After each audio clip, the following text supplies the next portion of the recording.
Ne sen kandan ne kim gelse ciğerler ağrımaz.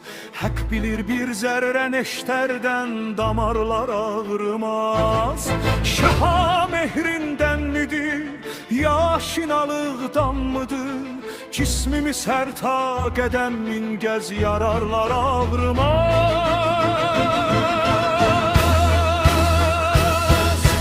Fitvasından zahidin nahəq məni gəl soyarlar. Gəm deyil səndən şaha görcək damarlar ağrımaz. Zahidin əfsanəsindən soydular nahaq məni.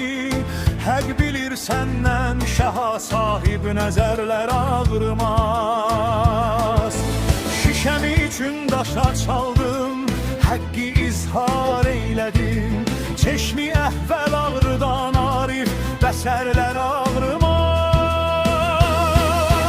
Zahidin bir barmağını kəsən, dönər həqdən qaçar.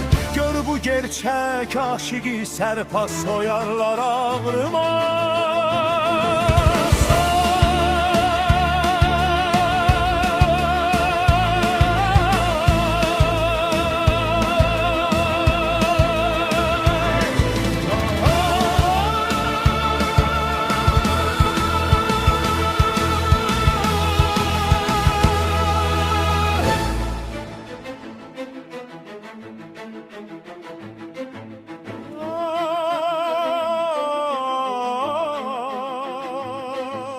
Cəhli namərdin qaçan meydan günündə yeri var.